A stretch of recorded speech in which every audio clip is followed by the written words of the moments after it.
Blog Talk Radio. We welcome the night.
Oasis, a radio show where we discuss the latest movies and news from the world of horror. Joining me tonight, as always, is my co-host Ian. Ian, are you there?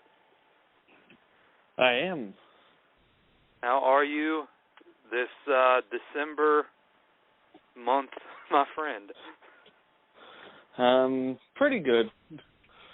Finally getting my first semester of college out of the way, so yay.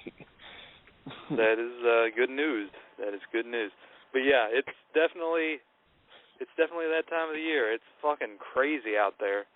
My goodness, I had a long ass day, and I'm amazed I actually got it in. Got everything in tonight. I was like, oh Jesus.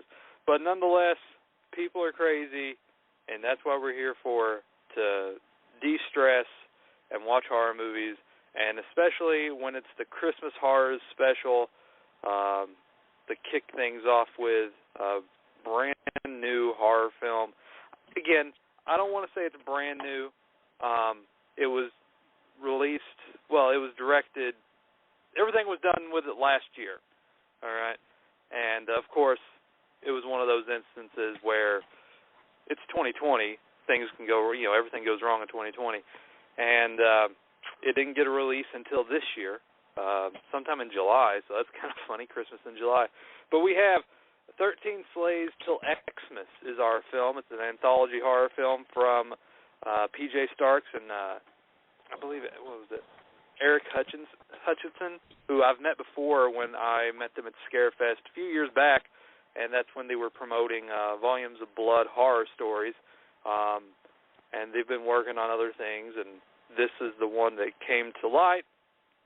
And, of course, pandemic happened, and so they got a bunch of people to come around and get involved with the project, and that's our film for discussion tonight. And I guess we'll get into this, Ian, and we'll, again, with anthology films, it's not really a straightforward review, so I don't know how we're going to break this down. I guess we'll just go to story. I mean, I remember when we reviewed All the Creatures Were Stirring and Holiday Hell, we kind of went story to story. So we'll try to do that. Yeah. But given the fact that some of the stories are very, very short, we'll try our best. Extremely. Yeah. So the main wraparound story is there's 5 people that know each other. There's a cop. There's guy in a wheelchair, there's a pediatrician, priest, and a mall Santa, and they're all at this bar. They're just hanging out and taking beers, chit-chatting and, shooting the shit, basically, because they all know each other. And they come up with this idea to tell the scariest Christmas story, and they'll tell 2 each, so each person has 2 stories, and whoever wins or loses or whatever they came up with, buys all the drinks and beer. So that's the wraparound story. There's they're in this bar telling these stories, and there's a reason why they're in that bar a little bit later. So the first, do you want to go ahead and talk about the wraparound story? It's really not that much. I mean, it's just like them bullshitting back and forth. And yeah, I mean, it's pretty. Yeah. There's really not that much. It's just them having sort of fun, like like shooting the bed, sort of being sexual towards the waitress, the bartender there. Just like frat boys would do in a sense. Just like, oh, I'll tongue punch her fart box. There's all kinds of stuff like that. There's the ones that's a little more eccentric than the others. But, yeah, it's just a very simple wraparound that has its just desserts at the end. Then we have the very first story. I guess we'll do these in twos. Is Like a Family and the Devil's Due. And Like a Family involves, a girl, her sister goes to see her other sister to help put up decorations, and there's something wrong with her sister. And this one kind of sucked, and honestly, this one and The Devil's Due was not starting off this anthology very good. Like, these were not very good, and I was just like, oh man. I understand the constraints and everything that they were going with, and you only have a certain amount of time to do stuff with, but there was a lot of stuff that was going on in these first two shorts that just felt like it was just as quickly, we need to get this done as quickly as possible, and they just threw out an idea and ran with it, and it wasn't very good in the long run, because Like a Family with the sisters was just it was simple, but it really didn't do that much. It didn't really explain a lot. And then with The Devil's Due, I understand the idea behind that one, too, with that. Again, I don't want to give too many things away because of spoilers, and it is, there's a lot of stuff like that. Plot-wise, we can't give away because they're so short. But that one kind of and it kind of, wasn't there another one later on that was sort of similar to, with a brother and sister that was sort of like this, too, in a way, but that was sort of more fun with this one, with that one instead of the Devil's Due, where, it just like a mother was gone, and the daughter wants the mother back, and the dad's going through stuff, and he receives an item on the tree, and that'll all be for that. It has a cool effect at the very end of it. I'll give it that. That was pretty cool. Yeah. The taking of it. But besides that, these first two shorts was not very good, and I really was just like, oh my God, this is going to be a rough set. Ian, your first thoughts on the first two shorts? The first one, I had to rewind a couple of times because I kept thinking, I don't even know. I felt like I kept missing something because everything just happened so quick that I was just like, what? It was I looked away for a minute and it had switched, and I was like, was there a switch? I didn't see a switch, and I was like, so I thought, at first I thought this was a continuing of the same story. And I was like, wait, where's this guy come into play? And I was like, oh, so this is a separate story. It just didn't really switch very well. Yeah, but a lot of them did that, especially later on. There's some oh, is this? Oh, okay, it's a different story. And they needed to have something there to make you think it's not the same story, but it is. But go on, Ian. It just was oh. And the second story, I was bored. I felt like the first story, all the lines were delivered very robotic. like devoid of personality and like I get it, you know, low budget, not going to get the best actors, but I'm just like, it just wasn't putting me into the movie. And yeah, it was just so like it took a while, and it was quick. It took a while. Mhm. Yeah, and the second one, I really enjoyed the end of it, like the last scene. I was like, oh, that's cool. I was like, you don't see that every day. I was like, that's neat. Yeah, but I mean, I'll give it props for that one. That was like the only thing that was like worthwhile of that short. But let's go on to the next story. With it's One More Gift, and I hated this one. This one just was very, very short. I don't want to say hated in a way of I hated it. I just like, this one just did not, I mean, this is definitely one of those like, hey, just two dudes and a camera, let's do this idea. And it's, I think I said it's One More Gift, and it's basically two buddies exchanging gifts on a couch, and there's a secret that they have, that they share, and it's very, again, like a few of them, this is like the most simplistic of them all, because it's just point and shoot at a couch with two dudes looking at each other and exchanging gifts, and it's not even really that great of a short, and like there's no real payoff either for like, oh, that's it. I mean, I understand it. I mean, it's again as simplistic as it can get, but I didn't really care that much for it, and just like it. Like if the first two was like, oh my God, this is draining, this one really struck hard. Yeah. And then you follow that up with It's a Wonderful Death, which I think is a little bit of a step up from the previous three, where it's a man that is contemplating suicide and he decides to go against it, and then his guardian angel steps in. And I'll leave that at that. And this one, I enjoyed the little bit of aspect of it because it's for what it was. And it was starting to. Once it hit this one, then it started to step up a little bit. But Ian, what's your thoughts on these two? Well, the couch one, I was like, what? Like.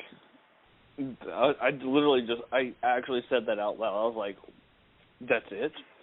Like, that's it? I was like, there's nothing more to that? I mean, granted, I didn't see that coming, but, like, it's literally just, oh, here's your gift. Oh, let me show you yours. Oh, open the door. Oh, there it is. Yeah. And they chuckle and take a picture, and then it does that, goes to the next scene thing, the next movie thing, and I was like, what? Like, that's it? like, okay. Like, well, this wasn't even necessary. It must have been a last-minute thing, like, we just need to fill, 5 minutes. What was that one? Was it in, it was All the Creatures Were Stirring, wasn't it? The one with, the guy going to see the lady's family and, their aliens or something? I was kind of reminiscing of that one for some reason, even though that anthology is not all that great, but it had some okay segments. I just remember, the craziness of them in the couch on that particular segment, and All the Creatures Were Stirring, because it's just so out there. But again, I understand the constraints, I get it, but still, these two, again, the first four was I'm not really getting into this, and I'm really having a hard time keeping interested. And then we get into our next. You got any more final words on these previous two before we move on? Not really. There's really not a whole lot to talk about. Yeah, there's not much. But then we get into Don't Kill Santa on Christmas, which is one of the best ones. And this is probably once things started to turn around for a little bit in quality, because this involves two burglars. They go into this house, and one of the burglars did something to the guy who lives there, and I like that. Wouldn't the daughter someone wake up like he doesn't have a daughter, she's dead.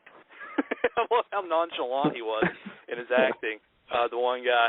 And this is what. So anyway, the idea of this one is that the two burglars go in to basically kill the Santa, the mall Santa, because there's something that happened previously with the one guy, and he wants to end it. And so let's just say something happens with the tree, and it makes this one such a standout in all the rest of them. Even after all the other ones were like towards, getting near the end of like the other ones, like this is the one I was like thinking back on because it was just so out there and I loved it.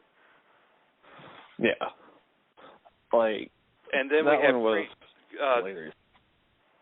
Yeah, it was just fun. It was just like that's what you kind of want out of something like this, and like I'm glad that he managed to do something with a little bit of audacity, I guess. I mean, this one and one of the later ones I thought were pretty good.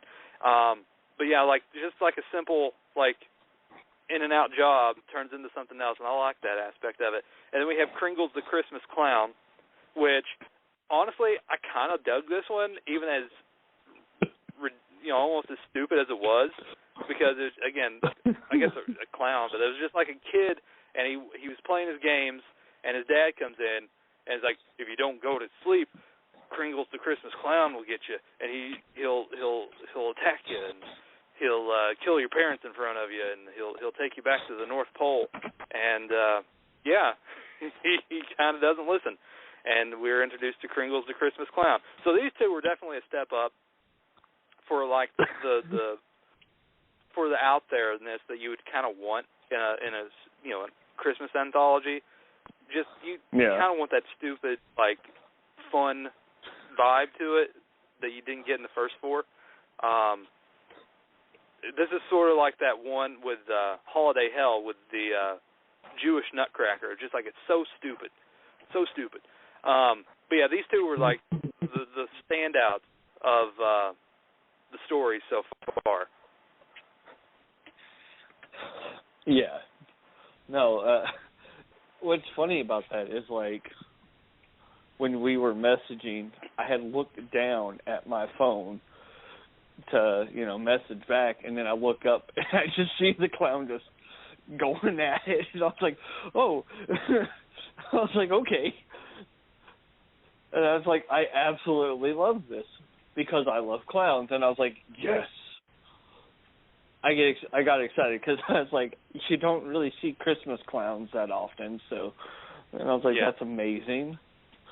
And the little boy going, I'll be good. Too late. Oh, that was great. That was and then we have anything else? Oh, I was going to say, honestly, that was one of the ones that actually kind of perked me up about this movie. Yeah. But yeah. The next couple here are actually not too bad. From those two, we go on to Santa Claus and the Scarionette.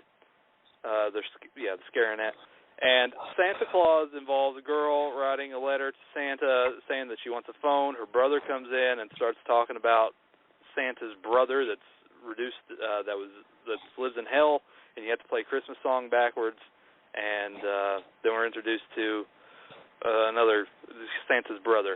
It was okay. It was just some of it's kid actors, so it's definitely some of the not the best, but it was okay for what it was. It was short and to the point. It was a little over the top, but again, it was all right. And then we have the freaking Scarionette, and oh man, Ian, take over. I wanna. That was weird. That one to me, I was more dumbfounded by this one than the other ones, to be honest, just because of I give them props for like that. I was like, first I got excited, killer dolls, because I also like killer dolls. So I was like, ooh, this one's gonna be nice. And I was like, it reminded me of that one doll that we watched. but that one, I like that one better. Like this girl, what kind of doll was it? Just like a elf on the shelf. It was like a Monster thing? High. It was a Monster High doll. That's what it was. Okay, that's what it was like. That's what I was thinking. It was like goth, something. I was like, it was like a goth voodoo, like Living Dead doll thing. I don't know. Nobody reminded me. No one believed me. No one believed me. And it turns into a person. And listen, I love Ronnie Jonah. I love her. All right. Yeah. I thought she love was familiar. anything she's in. Yeah, I mean, she was in Slaughterhouse Slumber Party that we reviewed, where they were all naked and there's some nips in this, but I mean, there's covered. I bought still. that movie. I don't want to get yeah, but nonetheless, it was Ronnie Jonah, and I mean, I love her. Don't get me wrong, I love her. But like this one was just I kind of, like I said, I kind of liked it for its sheer audacity and weirdness because it's just so out there that it really was. It was just something else, man. It was like that one. Damn it, what was it? It was the one with the dolls, the whole doll anthology film that we reviewed, and it was like the one that's what I was getting vibes with, from. like lives with the dolls, and then she becomes a doll with the other guy, and it's like that was so out there. It was like this one. I like that one much. Like that's what, things at the wall and hoping that it sticked, because it's like I don't even know the point. Like it's a possessed doll, yes, but then it had nothing to do with Christmas other than the fact that it took place on it. Yeah, like I was kind of hoping it was like an elf on the shelf or something. That would have made more sense, Obviously, they would have to get licensing for that. No, but I mean, honestly, it's not.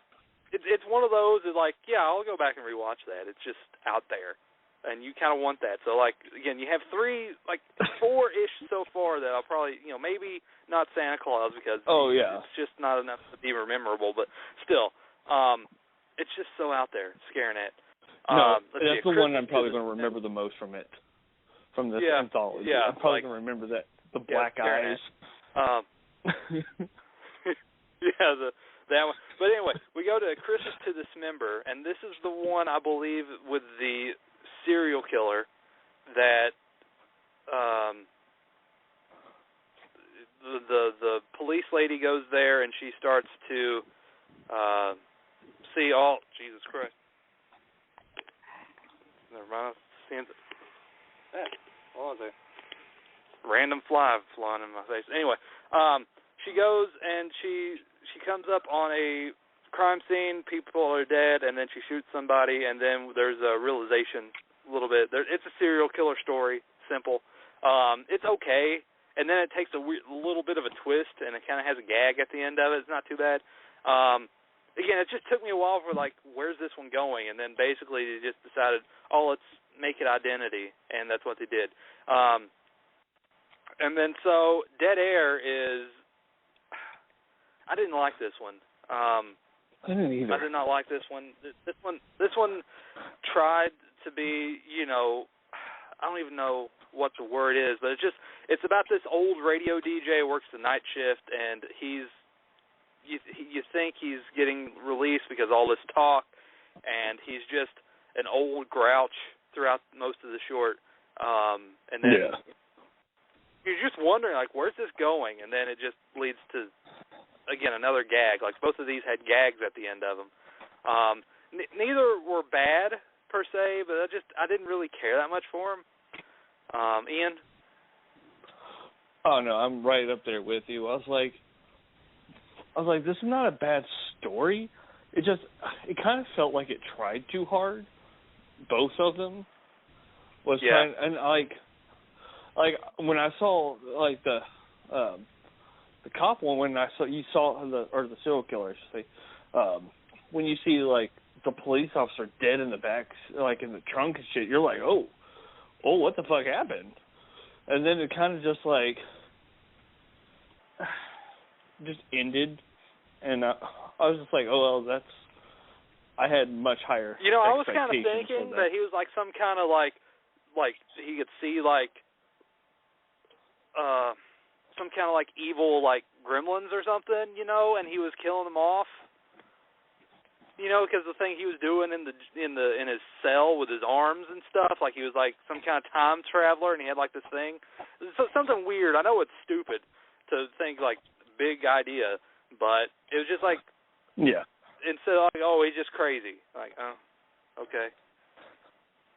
Yeah, and then the radio host one, that one, like, they tried way too hard to make him like a one-liner, but like just talking about eating butthole and yeeting.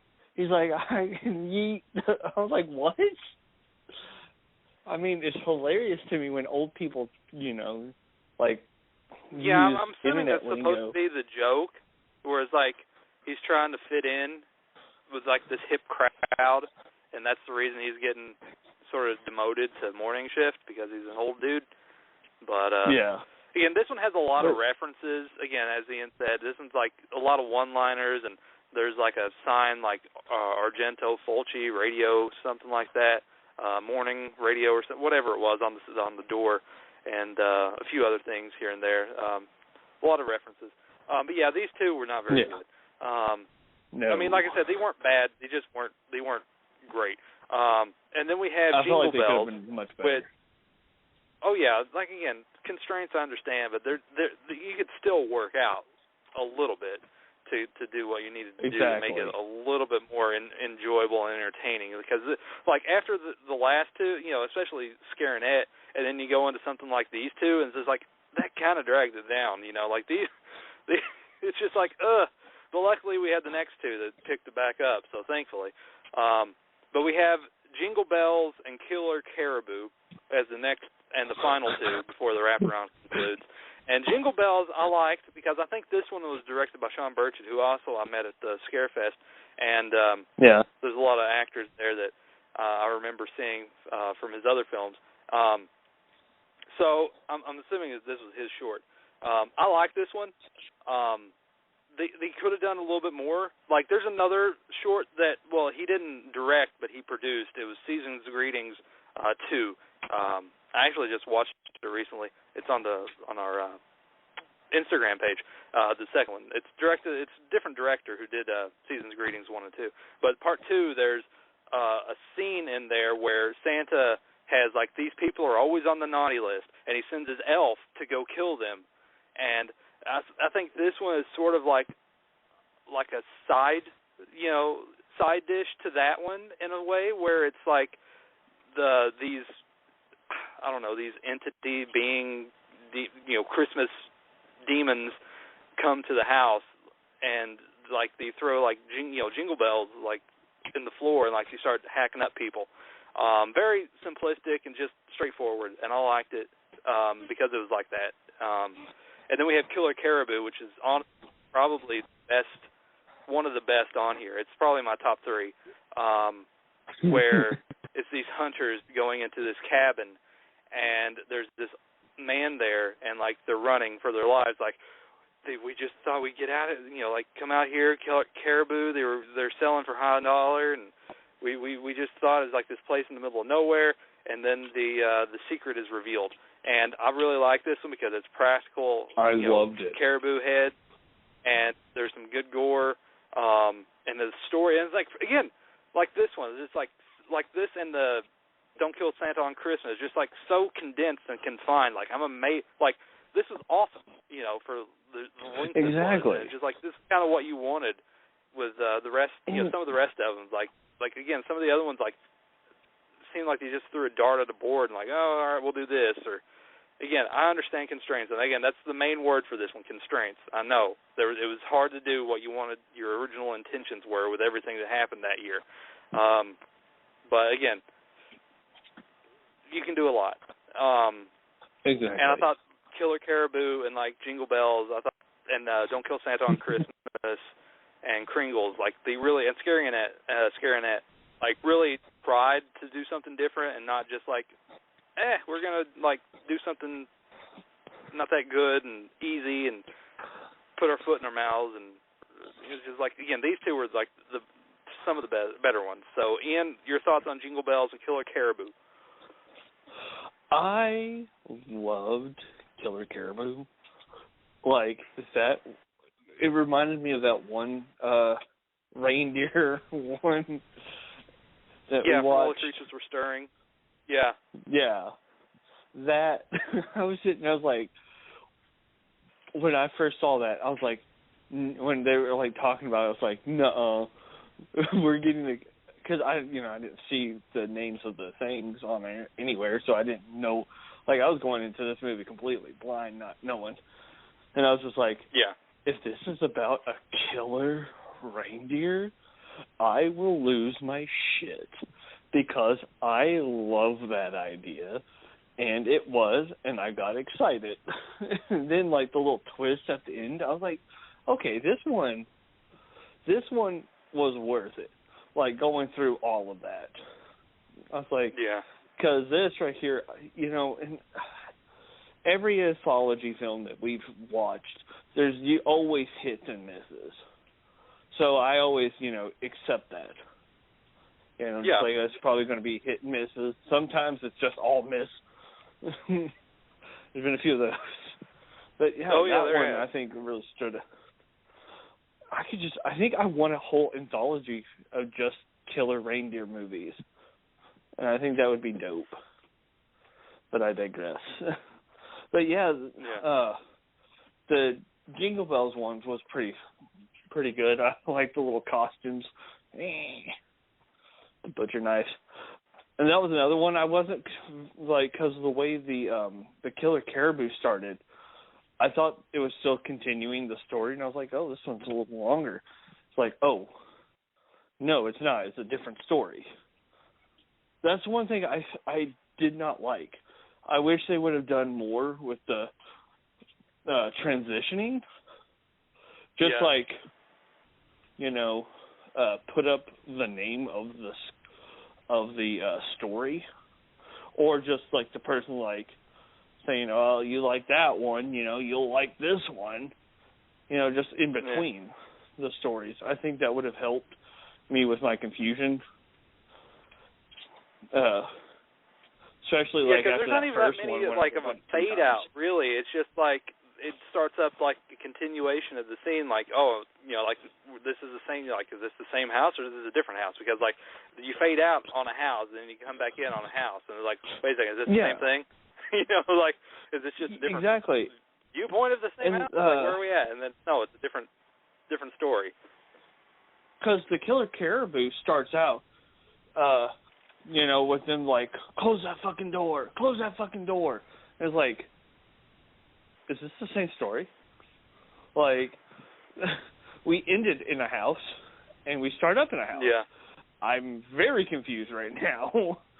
But I was like, it's probably a different story, because like I said, I literally, from the first one, I had to rewind it 3 times just to see what I missed, because I felt like it went to a completely different story all of a sudden. And I was like, maybe this is a completely different story. I'm just lost right now. So I was like, okay, I just wish they would have done that a little better. But But yeah, as a whole, I mean, it's fine. I mean, it wasn't all too bad. There's some decent spots of greatness in there. Going down this list, again, Don't Kill Santa on Christmas, Kringle's the Christmas Clown, Santa Claus because of it's simple and short and it's kind of funny. Scary Annette because of its sheer craziness, and then Jingle Bells and Killer Caribou. I mean, that's you got again. That's 1, 2, 3, 6 out of 14.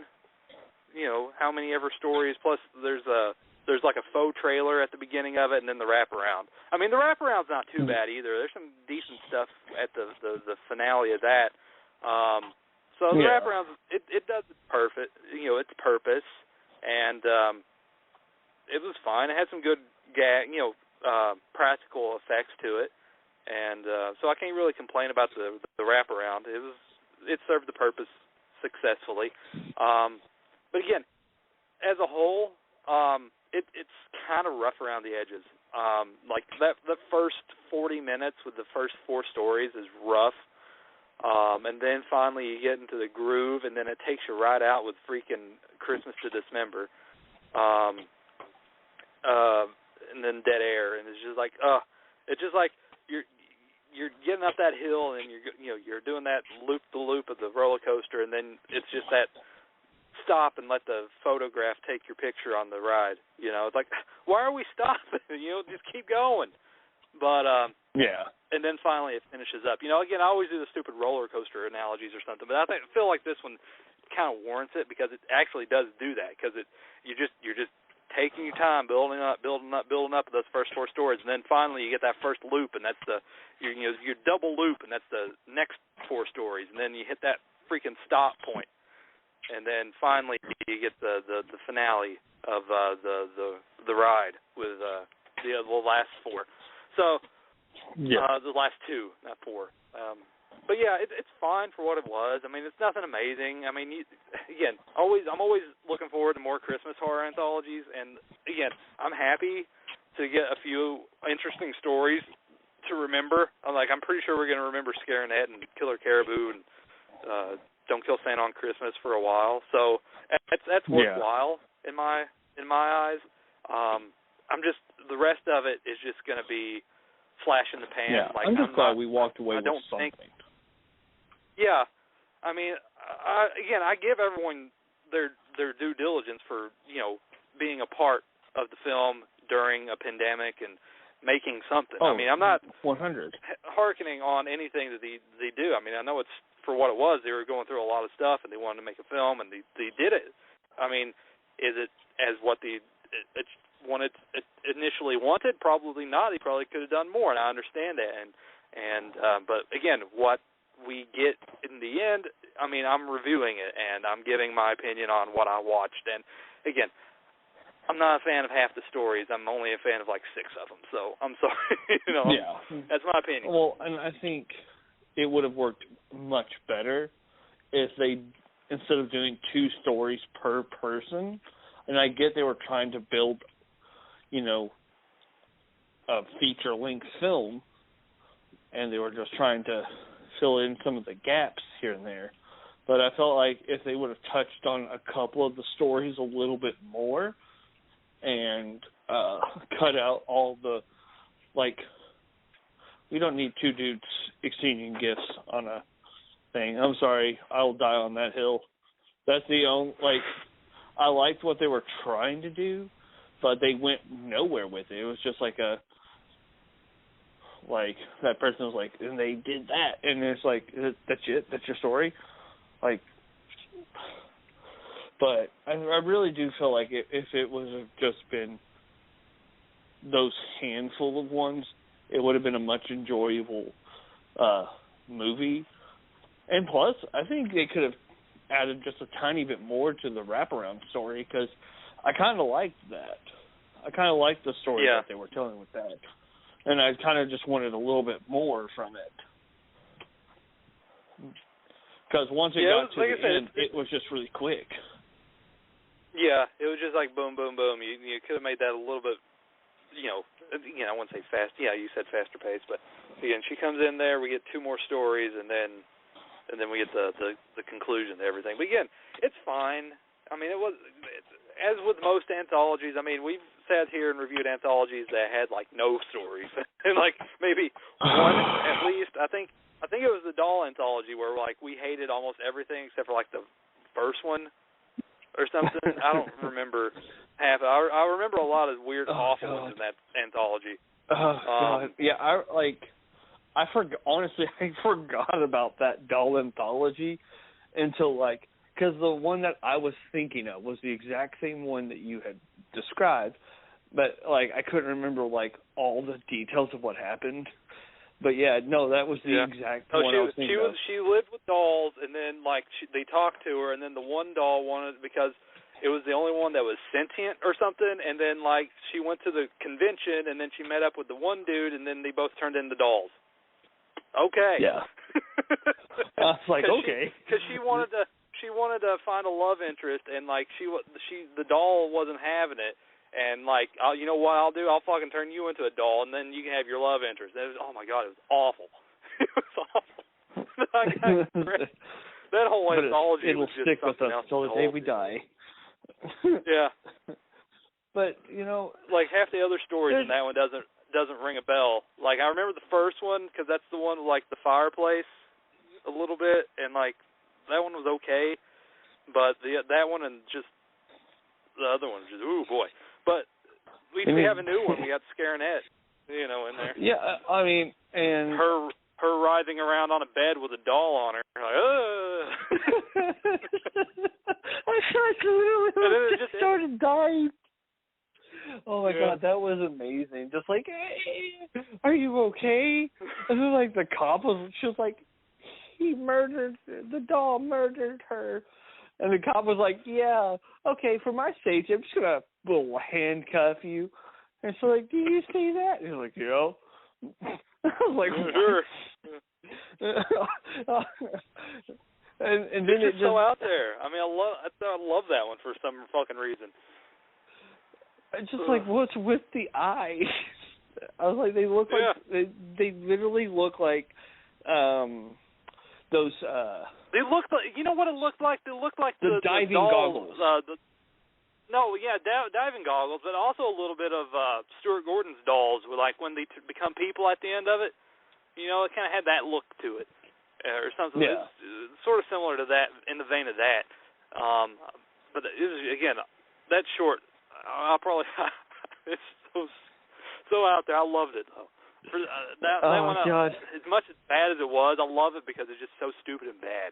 And then, like, you have those, and then you have the fun ones like Don't Kill Santa and Killer Caribou, and then you just like and Kringles, you know. Like, you should have listened to your father.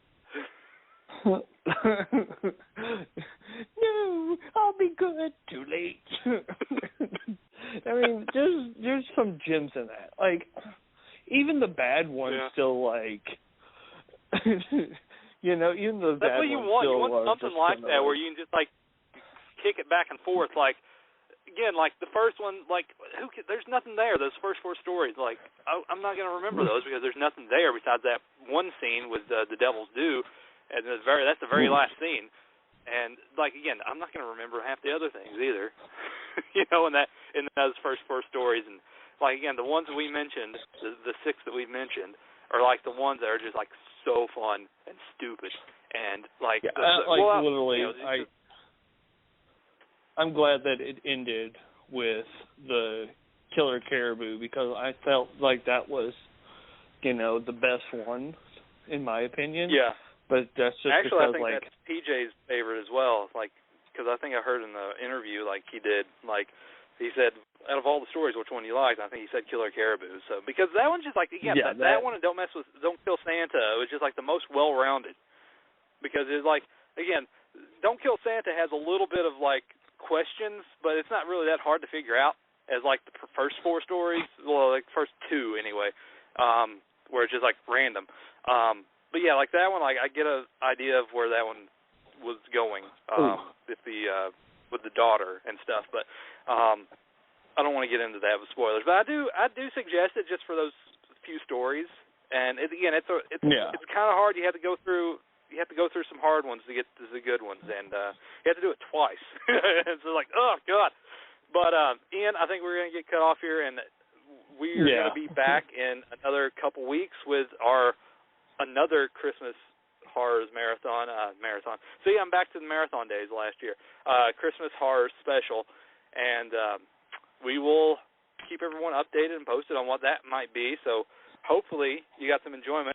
I mean, it's again a rather lengthy one here to this one because there's a lot to review with a film with 13 mini stories, and I know there's another one called Deathcember, and it's like 2 hours long, and I'm like, oh my God, I don't know if I can do that. But who knows? We'll see. But Ian, as always, you have a good rest of your month, and I will talk to you very soon, my friend. As always. All right. Thanks, everyone, for listening, and we will see you next time on Horror Not Oasis. Good night.